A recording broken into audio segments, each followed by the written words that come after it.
Good morning everyone. আমাদের টিটিকিসি 2 এর সর্বশেষ লেকচারে আপনাদের সবাইকে স্বাগতম। আজকে যে লেকচারটি আমরা পড়ব বা যেটি সম্পর্কে আমরা জানব সেটি হচ্ছে carpet test. Lecture 10 carpet testing. Carpet সম্পর্কে আমাদের সবারই ধারণা আছে, কম বেশি আমরা দেখেছি।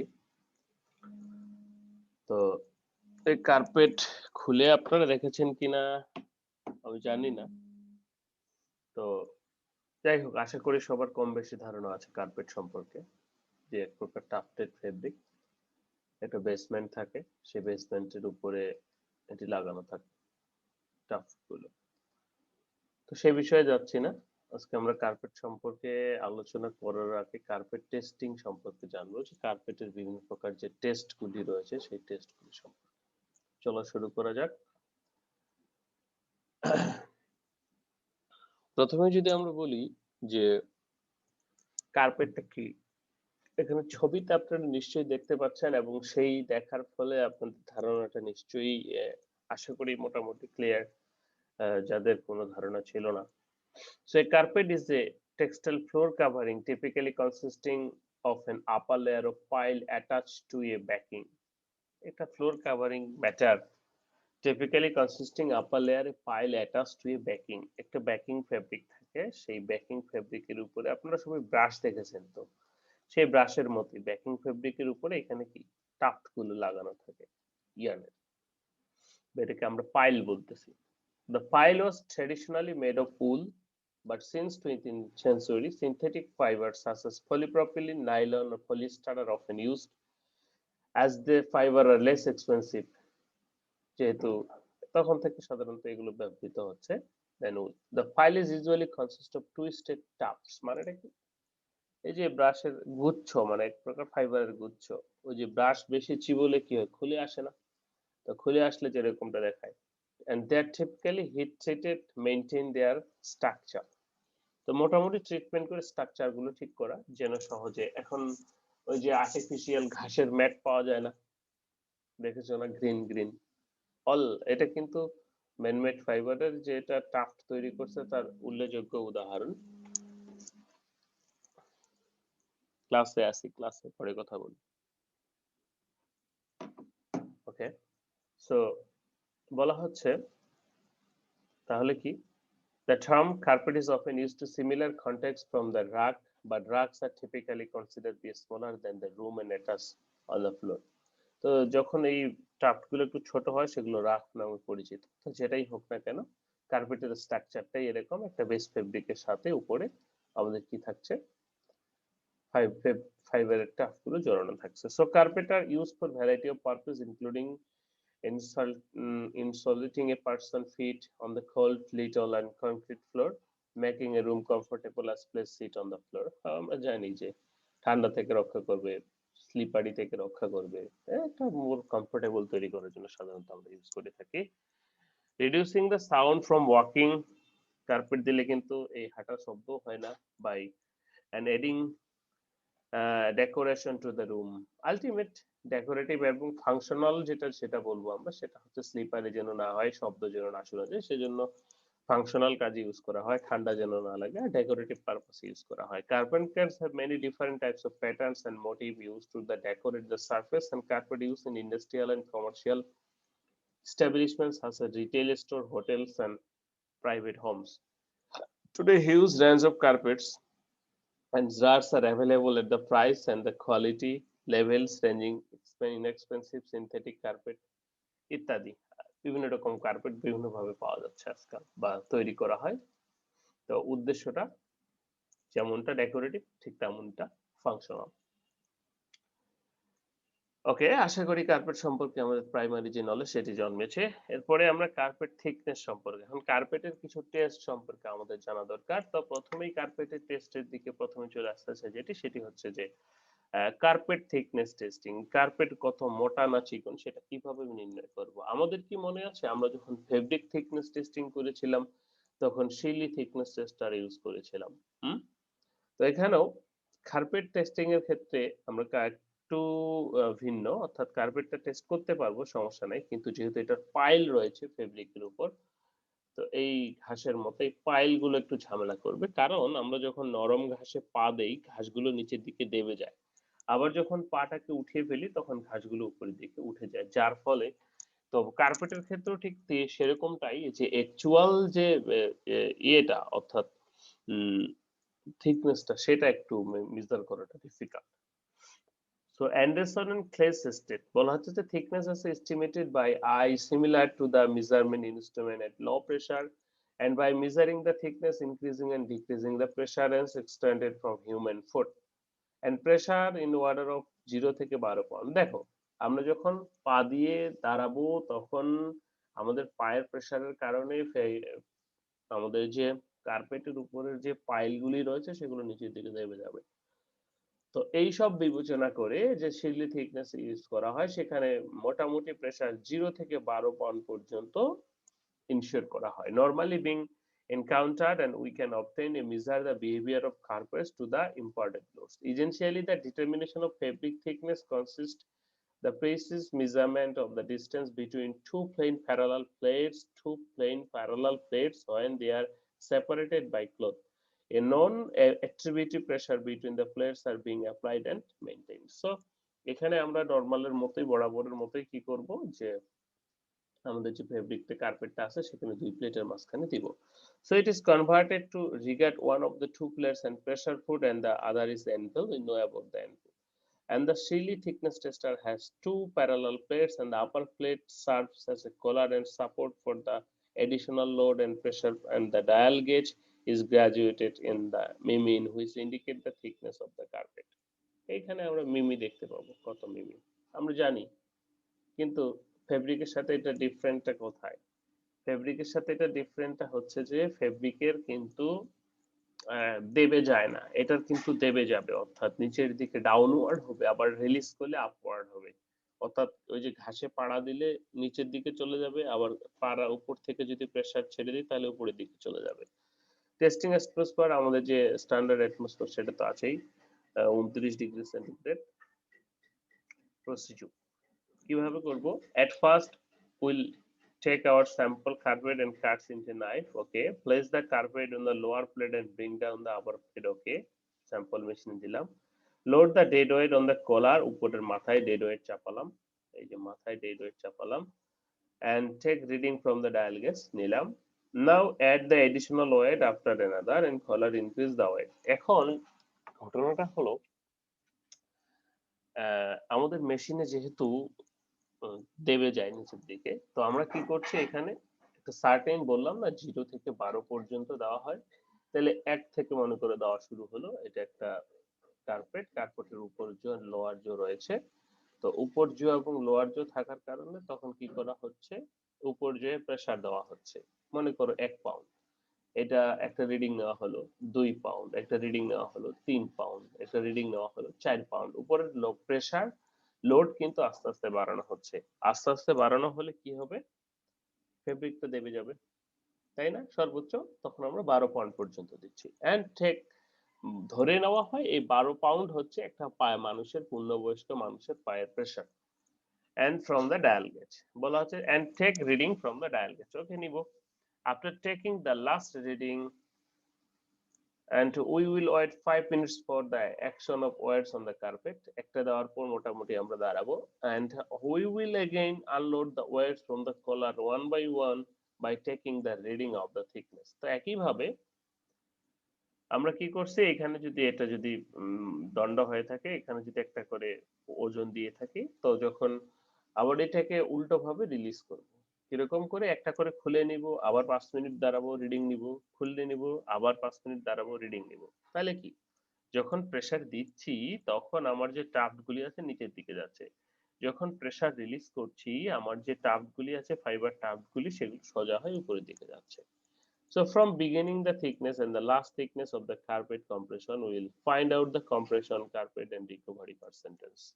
তো প্রথমে আমরা মনে করো প্রথমে 1 পাউন্ড দিয়ে যে পরিমাণ ছিল দেবে গেছিল, পরে লোড রিলিজ করে করে যখন 1 পাউন্ড যাব তখন কিন্তু তার আগের অবস্থায় ফিরে যাবে না, কারণ সে কম্প্রেশনের ফলে ডাউনওয়ার্ড হয়ে গেছে। তো এই যে পার্থক্য, অর্থাৎ প্রথমে ১ পাউন্ডের ফলে যতটুকু দেবে ছিল, পরের ওজন রিলিজ করতে করতেও ১ পাউন্ড আছে। কিন্তু ১ পাউন্ড থাকার ফলেও সে কিন্তু আগের থিকনেস বজায় রাখছে না। From the beginning of the thickness and the last thickness of the carpet, after compression we will find out the compression of the carpet and recovery percentage। তাহলে এটা যদি ৩ মিমি হয় আর এটা যদি ২ মিমি হয়, তাহলে এখান থেকে আমরা রিকভারি পার্সেন্টেজ এবং কম্প্রেশনটা বুঝতে পারবো যে কতটুকু কম্প্রেসড হয়েছে। ক্লিয়ার বিষয়টা? আমি আবার বলছি বিষয়টা কি? তাহলে বিষয়টা হচ্ছে আমরা আমাদের যে এনভিল রয়েছে, প্রেসার ফুড রয়েছে, আচ্ছা আমি যদি আগের স্লাইডে যাই তাহলে বিষয়টা ক্লিয়ার। ওকে, এখানে মনে করো প্রথমে একটা ফেব্রিক দিলাম, একটা কার্পেট দিলাম, ও লোড দিলাম 1 পাউন্ড, রিডিং নিলাম, লোড 2 পাউন্ড, রিডিং নিলাম, লোড 3 পাউন্ড, 4 পাউন্ড, 6, 12 পাউন্ড পর্যন্ত দিলাম, রিডিং নিলাম। তো ফেব্রিকটা নিচের দিকে দেবে যাবে স্বভাবতই। এরপর 1 পাউন্ড করে রিমুভ করছি। 1 পাউন্ড রিমুভ, 11 পাউন্ড থাকলো, রিডিং নিলাম, 1 পাউন্ড রিমুভ, 10 পাউন্ড থাকলো, রিমুভ, রিডিং। এভাবে করতে করতে আবার 1 পাউন্ডে গেলাম। তো এখন প্রথমের যে 1 পাউন্ডের ফলে যে থিকনেসটা পেয়েছিলাম এবং সর্বশেষ লোড রিলিজ করতে করতে যে 1 পাউন্ড পেলাম, সেই 1 পাউন্ডের ফলে যে থিকনেসটা, দুটো কিন্তু সেম নয়। পরের যে থিকনেসটা সেটা কিন্তু লোয়ার থিকনেস, অর্থাৎ কার্পেটটা আমার কম্প্রেশন হয়েছে। তো এখন ধরে নিই এটা আমার একটা চার্ট। প্রথমে ডেড ওয়েট 90 গ্রাম ছিল, ধরে নাও। তো টোটাল লোড 90 গ্রাম, থিকনেস মনে করো 12.8 পেয়েছি।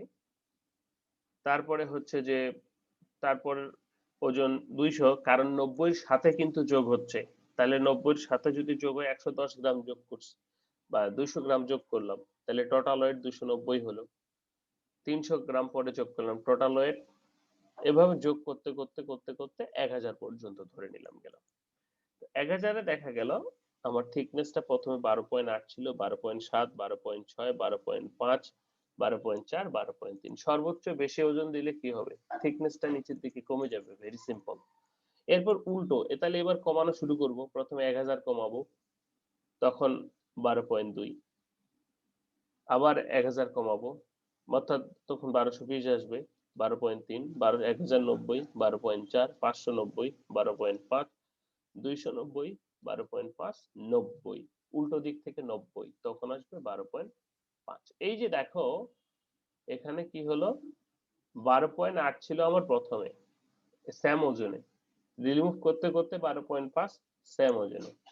তাহলে কম্প্রেশন ক্যালকুলেট করতে হবে। কম্প্রেশন সমান সমান 12.8 মাইনাস 12.5, অর্থাৎ সেম ওজনে লোডিং এবং আনলোডিং এর ফলে থিকনেস 0.33। তো রিকভারি পার্সেন্টেজ এখান থেকে আমরা বের করতে পারবো।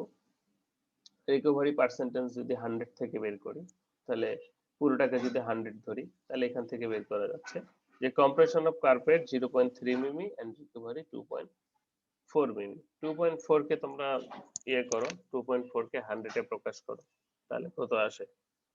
2.4 100, 0.024 আসে। যাই হোক, তাহলে এখান থেকে আমরা রিকভারি পার্সেন্টেজটাও বের করতে পারবো যে শুরুতে কত ছিল, শেষে কত ছিল। ওকে, নাও পাইল কার্পেট থিকনেস গজ। কোশ্চেন হচ্ছে যখন আমরা শিরলি অ্যানেভিল মিটার দিয়ে কার্পেট থিকনেস মেজার করব, তখন আমাদের যে কার্পেটের উপরের যে পাইল গুলি আছে সেই পাইল গুলি চিপসে যাচ্ছে। তো আলটিমেট আমাদের তখন কিন্তু লোড বাড়িয়ে কমিয়ে নিয়ে করতে হচ্ছে। তো এটা আসলে আহ আহ, বলা হচ্ছে যে অ্যাকুরেটটা পাওয়া যাচ্ছে না। তাহলে অন্য কি মেথড? এখন বলা হলো এই যে পাইল গুলি রয়েছে, ফেব্রিকের ব্যাকিং ফেব্রিক থেকে উপরে যে পাইল গুলি রয়েছে, এই পাইল গুলির উচ্চতা মাপবো, অর্থাৎ মাঠ থেকে ঘাসের উচ্চতা মাপবো কিভাবে? সেজন্য বলা হচ্ছে কার্পেট পাইল থিকনেস গজ। এই যে যন্ত্রটা দেখছো, এখানে দেখো 6টা পা রয়েছে উইথ পিন, 6টা পা রয়েছে উইথ পিন।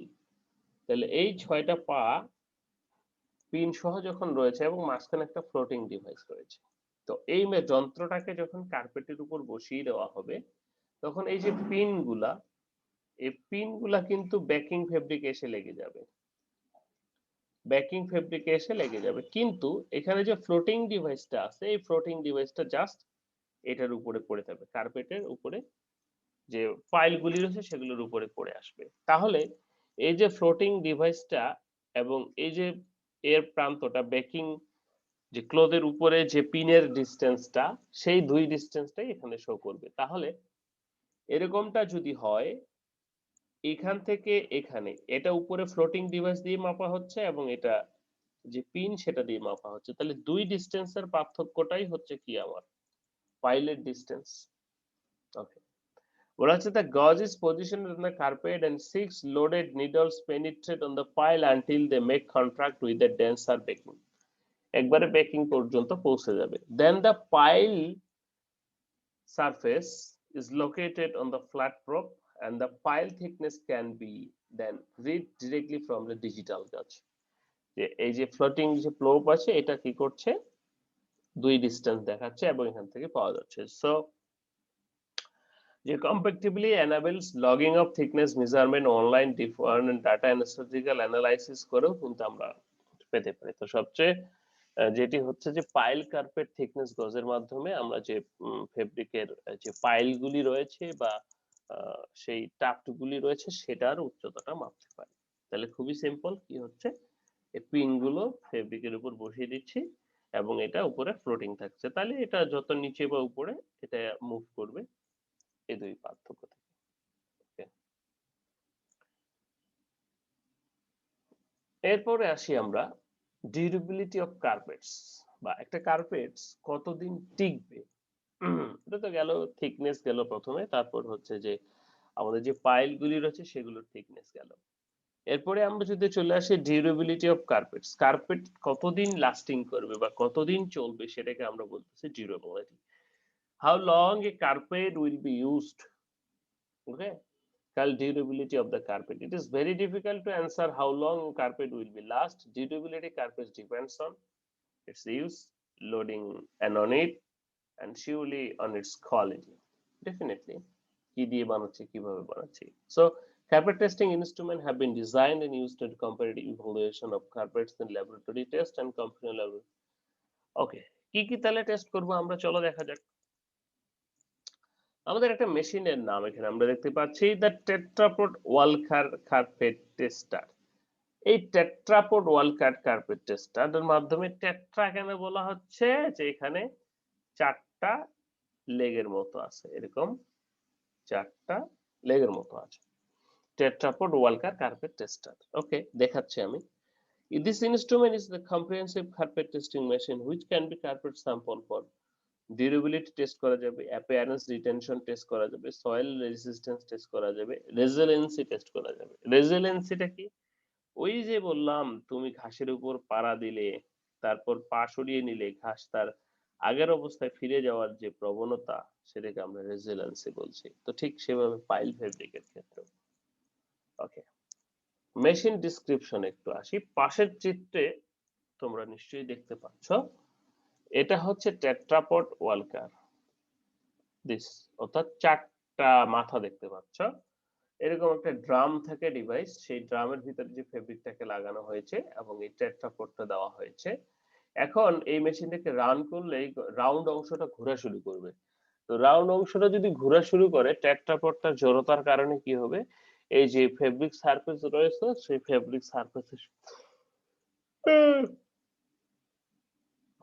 ঘর্ষণ হবে। ওকে, তাহলে ঘর্ষণের ফলে আমার ফেব্রিকের কি পরিমাণ ড্যামেজ হচ্ছে সেটা আমরা এখান থেকে খুঁজে বের করতে, বা সেটা আমরা এখান থেকে দেখতে পাবো। ওকে, the machine compresses a drum which is driven at a speed 50 rpm by a 12-watt electric motor via PVC rollers. Here is the motor and this arrangement, এটা ঘুরবে। Carpet samples are placed inside the drum with a pile facing the wards.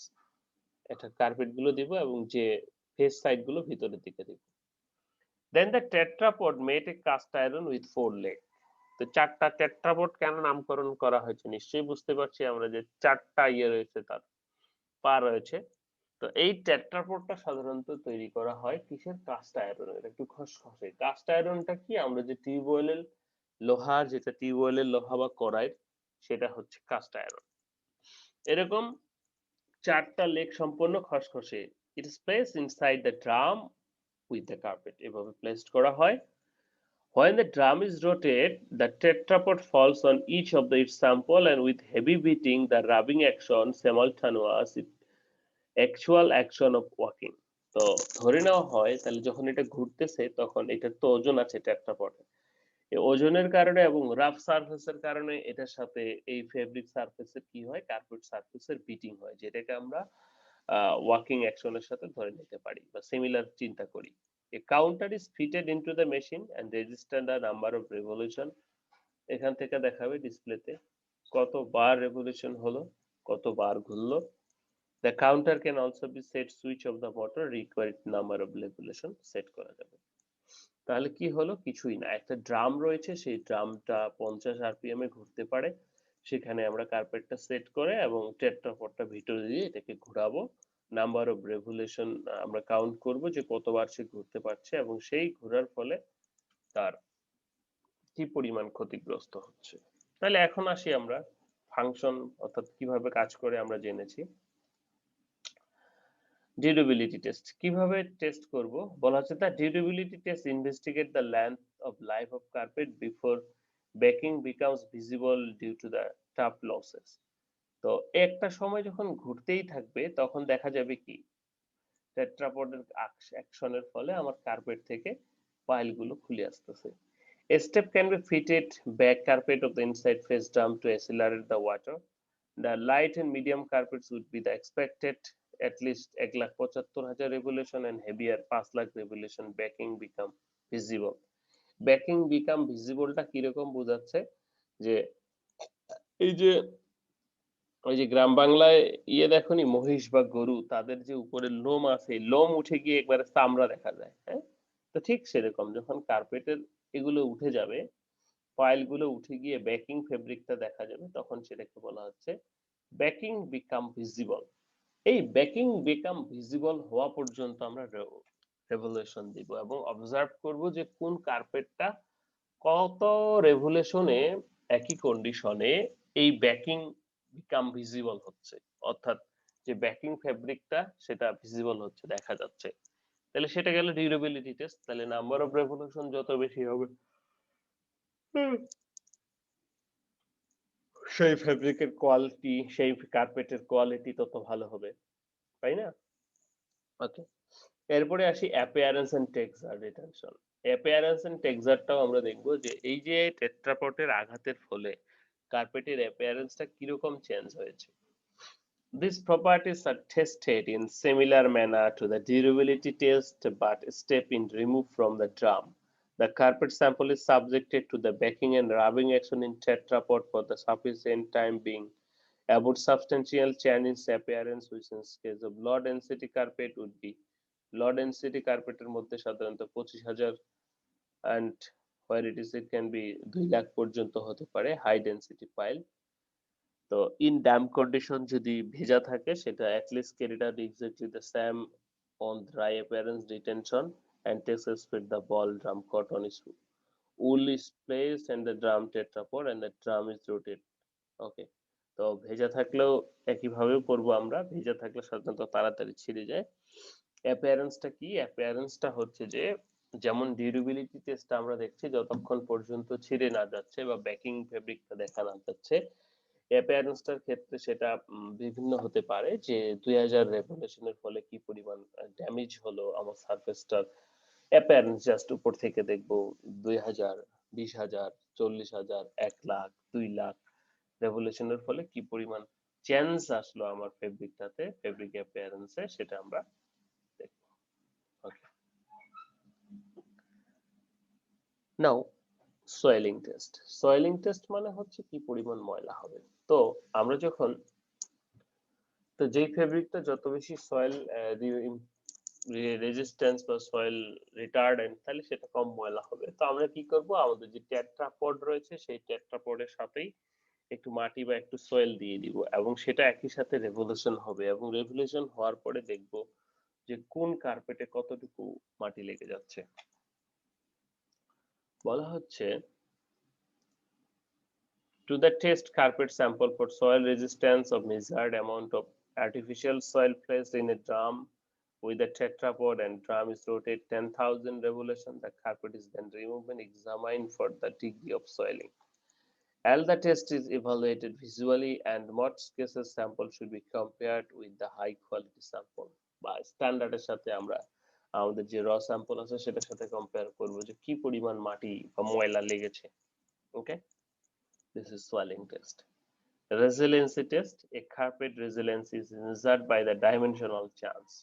A sample carpet thickness can be measured before and after tetrapod action with the help of the thickness gauge. This resiliency can be measured in the terms of pile fatigue.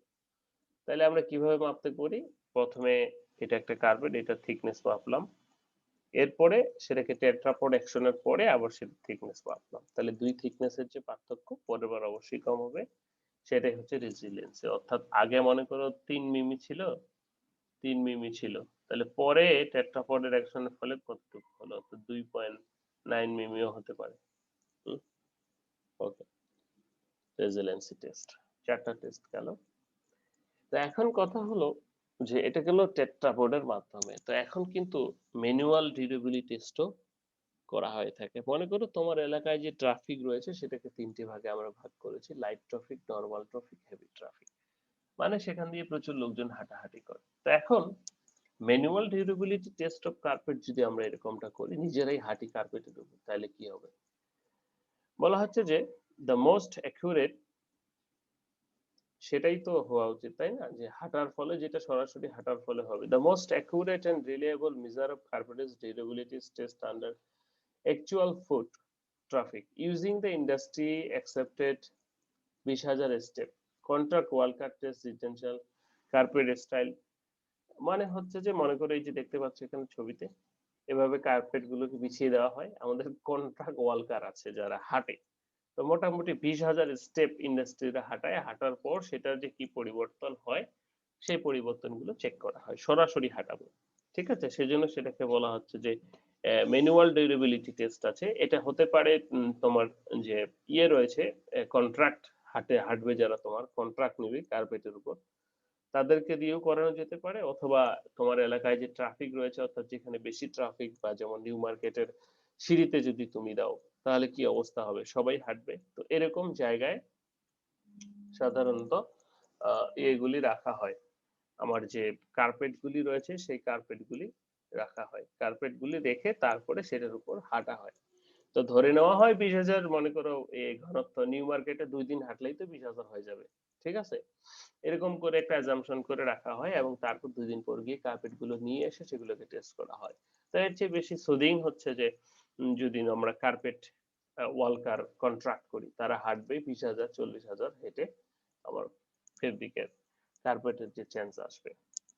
এরপরে আসে slip resistance test. Slip resistance টেস্টটা কি? Slip resistance টেস্টটা হচ্ছে যে এই কার্পেটটা আমরা, আমাদের যে কার্পেটটা রয়েছে সেটা কি পরিমাণ স্লিপ রেজিস্ট্যান্স, অর্থাৎ এই কার্পেটের উপর পিছলে যাব কিনা, এই পিছলে যাওয়াটা কে কিন্তু স্লিপ রেজিস্ট্যান্স বলছে। অর্থাৎ যে ফেব্রিক যত স্লিপ রেজিস্ট্যান্স সেটা তত স্লিপ পিছলে যাবে না। বলা হচ্ছে terms of footwear slip resistance is the amount of resistance to sole or shoe. সেটা হতে পারে, দেখো সাধারণত জুতোর সোলের সাথে আমাদের যে পাইল ফেব্রিক রয়েছে সেটার সারফেসের যে সেটা স্লিপ, অথবা পায়ের সাথে যেটা। তো slip resistance measured in coefficient of the friction which is equal to the ratio between maximum frictional force of the sole and shoe expert in the force section of the surface. তো এটা সাধারণত কি, জুতোর soul এবং ফেব্রিকের ভিতরে কার্পেটের ভিতরে যে ফ্রিকশন হবে সেটাই, যত বেশি ফ্রিকশন হবে তাহলে সেটার পিছলে যাওয়ার ক্ষমতা তত কম, অর্থাৎ পিছলাবে না, তাহলে ফ্রিকশন হওয়াটা জরুরি। তো এই ফ্রিকশনটা আমরা কিভাবে টেস্ট করব? বলা হচ্ছে পেন্ডুলাম স্লিপ রেজিস্ট্যান্স টেস্টার। আমাদের পেন্ডুলাম স্লিপ রেজিস্ট্যান্স টেস্টার রয়েছে, সাধারণত রাস্তার কনস্ট্রাকশনের ফলে রোডের যে স্লিপ রেজিস্ট্যান্স সেটা মেজার করা হতো। বলা হচ্ছে the ASTM United State and EN United Kingdom বলা slip resistance test standard, slip resistance existing a pedestrian surface. তো এটার জন্য তারা একটা স্লিপ রেসিস্টেন্স মিটার ইউজ করে। সেই slip resistance classification new pedestrian surface material and define and pendulum test that is now in traditional standard pedestrian slip resistance at least 50 nation ইত্যাদি ইত্যাদি অনেক কিছু বলছে। তো ঘটনা হচ্ছে আমরা slip resistance tester pendulum use করব। তো সেই পেন্ডুলামটা দেখতে কিরকম, এই যে এটা সাধারণত এর তিনটা পা রয়েছে, তিনটা পা দিয়ে সাধারণত কার্পেট বা রোডের উপরে বসানো হয়। তারপর এই ডিস্টেন্সটা মেনটেন করে কি করা হয়, এইখানে আমার এই যে পেন্ডুলামটা রয়েছে দেখো, এই পেন্ডুলামের যে রিলিজ শো পেন্ডুলাম, একটা পেন্ডুলাম দিয়ে লিফট হ্যান্ডেল, তারপর জাম নাট খুলে rubber slider, rubber sheet, positional club, এখানে এই যে রাবার স্লাইডারটা এখানে লাগানো থাকে, এই যে রাবার স্লাইডারটা, তো এটাকে ফেব্রিকের এখানে মেপে ঠিক করা হয়। এখন এই রাবার স্লাইডার যখন উপর থেকে ছেড়ে দেওয়া হয় তাহলে এটা কি হবে, আস্তে আস্তে আস্তে আস্তে ফেব্রিক সারফেসকে ঘেঁষে চলে যাবে। তো এটা এখন উপর থেকে একই গতিতে ছেড়ে দেওয়া হয়, ছেড়ে দিলে এইখানে যে আমার ফেব্রিকের পাইলগুলি রয়েছে সেটার সাথে ঘর্ষণ খেয়ে এটা এই পাশে যায়, এখানে একটা কাটা আছে দেখো। তো এই যে ফেব্রিকটা এখানে যত দ্রুত এই পাশে যাবে তাহলে এই কাঁটাটা তত উপরে উঠবে। তো এই পাইলটা, এই যে লিফটিং আর্মটা যদি এখানে ঘর্ষণ হয় তাহলে ঘর্ষণ হলে এটা উপরের দিকে যেতে পারবে না, এইখানকার কাঁটাটাও তাহলে উপরের দিকে যেতে পারবে না। তাহলে এখানে যখন ছেড়ে দেওয়া হবে সারফেসে ঘর্ষণ হবে, ঘর্ষণ যদি কম হয় তাহলে স্লিপারি বেশি হবে, স্লিপারি বেশি হলে এই যে আমার যে পেন্ডুলামটা আছে সেই পেন্ডুলামটা এই পাশে চলে যাবে, এই পাশে চলে গেলে এখানে যে কাঁটাটা আছে সেটা উপরের দিকে উঠবে এবং স্লিপ রেজিস্ট্যান্সই কম শো করবে, অর্থাৎ স্লিপারই বেশি শো করবে। আর যদি ঘর্ষণ হয় তাহলে সেটা তো যেতেই পারবে না, এদিকে হয়তো আটকে যাবে, তার মানে সেটা তত বেশি স্লিপ রেজিস্ট্যান্স। ওকে, ওকে। সো এটার অ্যাকচুয়াল সিনারিও এটা, সাধারণত ফ্লোর আমাদের যে টাইলস বসানো হয় সেই ফ্লোর গুলাতে রোডে এটার স্লিপ রেসিস্টেন্সি নির্ণয় করা হয়। তো এটার দুটো ভাগ রয়েছে, এটার যদি আমরা যদি ক্যাটাগরাইজ করি, একটা স্লাইডার 96 এবং স্লাইডার 55 দুটো ইউজ করা হয় এখানে। দেখো যে স্লাইডার 96 অর্থাৎ রাবার যে দুটো স্লাইডার রয়েছে, slider 96 which is formally known as, আমরা যদি বলি যে S or slider 55 and formally known as the rubber slider. Slider 96 which is named and hardness of the slider on the shore and generally used for all surfaces জন্য সাধারণত ব্যবহার করা হয়। আর slider 55 is used in barefoot situation as it is softer material being more similar to the resilient nature wide feet slider has been। আচ্ছা, এখানে আমরা দুটো slider use করছি, একটা স্লাইডার 96 এবং স্লাইডার 55, অর্থাৎ এটা চেঞ্জ। তো স্লাইডার 96 টা সাধারণত সব সময় ইউজ করা হয়, স্লাইডার 55 স্পেশাল কেসের জন্য ইউজ করা হয়। তো এই স্লাইডার 96 এবং স্লাইডার 55 এর জন্য এখানে যে স্কেল রয়েছে তার উপর ভিত্তি করে এখানে করা রয়েছে, গ্রেডিং করা রয়েছে P5 P4 P2 P0 পর্যন্ত। P5 মানে হচ্ছে স্লাইডার এর রেটিং নেয় 54 এর বেশি, অর্থাৎ এই পাশে চলে যাবে, মানে স্লিপ রেজিস্ট্যান্স কম। এভাবে গ্রেডিং করা হয়েছে 12, লোয়ার 12 P0 মানে কি এটা যেতেই পারছে না। ওকে, তো একইভাবে স্লাইডার 55 এরও আমাদের গ্রেডিংটা রয়েছে। ফ্লামেবিলিটি টেস্ট, আমার ফেব্রিকটা ফ্লামেবল কিনা সেটা আমরা কিভাবে টেস্ট করব, সেজন্য দুটো মেথড এখানে প্রচলিত আছে, একটি হচ্ছে হট নাট মেথড এবং আরেকটি হচ্ছে ট্যাবলেট মেথড। তো আমরা হট নাট মেথডটি দেখব। হট নাট মেথডটি কি, খুবই সহজ, আমরা নাট তো সবাই চিনি, ওই যে নাট, হ্যাঁ, ইয়ের মাথায় লাগানো থাকে, স্ক্রুর মাথায় বা বোল্টের মাথায়। The stainless steel nut is heated in the temperature 90 degrees and 900 degrees centigrade বুঝো কিন্তু in a muffle furnace. The specimen is placed inside the test chamber and clamping ring is placed on the other sample and crucible tongue supplied. The heat nut is placed on the enter clamping ring and after 30 seconds the nut is removed. The effects of ignition alert the subside. Measure the man-made access to the spread and ignition to the sample. কি বললাম এপাশে একটু দেখি, তাহলে দেখো এটা একটা মাফল furnace, এখানে একটা সাইজের কাটা আছে আমার স্যাম্পলটা। আমি যে নাটটা গরম করলাম ৯০০ ডিগ্রিতে সেখানে 30 সেকেন্ডের জন্য এখানে রাখবো। তো 30 সেকেন্ডের জন্য এখানে রাখলে কি হবে সেটা পুড়ে যাবে, গরম হয়ে পুড়ে যাবে, আগুন ধরে যাবে। কতখানি পুড়ছে সেটাই আসলে দেখার বিষয়। বলা আছে recommended that test chamber is placed in a laboratory foam hood. This is the laboratory foam hood and conditional specimen are placed on the removable base into the chest chamber and metal plate and circular cut outside placed on the sample and the table is placed in the center of the specimen and ignited. After flame, the extinguished measurement taken. বলা হচ্ছে অ্যাসেসমেন্টটা কি? কতখানি পুড়ে গেছে এটার একটা radius আছে, আমরা রেডিয়াসটা মেপে নিব, সেই রেডিয়াস অনুসারে কতখানি পুড়ে গেছে সেটার পার্সেন্টেজ বের করব, কত সময় কতখানি পুড়ে গেছে সেটাই তার ফ্লেম রিটার্ডেন্সি। অথবা আরেকটা যেটা বললাম হট নাট মেথড রয়েছে, আরেকটা ট্যাবলেট মেথড রয়েছে, সেটা এখনো বর্ণনা করি নাই। ট্যাবলেট মেথডটা হচ্ছে যে এখানে ট্যাবলেটটা দিয়ে এই ফোমের ভিতরে আগুন ধরানো হয় এবং অপেক্ষা করা হয় কতক্ষণে কতটুকু পুড়ে যাচ্ছে। এছাড়াও যেটা রয়েছে কালার ফাস্টনেস টেস্ট, অর্থাৎ কালার ফাস্টনেস টেস্টটা হচ্ছে যে আমার কার্পেটের কালার ফাস্টনেস এর কালারটা উঠে যাবে কিনা। সেজন্য আমরা ফেব্রিকের মতো এটা সাধারণত কালার ফাস্টনেস করি না এবং কার্পেট ম্যাটেরিয়ালের কালার ফাস্টনেস সাধারণত একটু খারাপ হয়ে থাকে। সেজন্য এটা টেস্ট করার জন্য একটা সাদা কাপড় প্রথমে গরম পানিতে বয়েল করে নিব। বয়েল করার পর সেই সাদা কাপড়টা কার্পেটের বিভিন্ন জায়গায় বা কোনো যেখানে কালার আছে সেখানে ঘষবো। ঘষার ফলে সেই কাপড়টা আমরা দেখব যে কি পরিমাণ কালার স্টেইন করলো সেই কাপড়ে। তো সেটা থেকে আমরা সেই ফেব্রিকের কালার ফাস্টনেসটা বের করতে পারবো। এবং সর্বশেষ যেটি রয়েছে পিএইচ।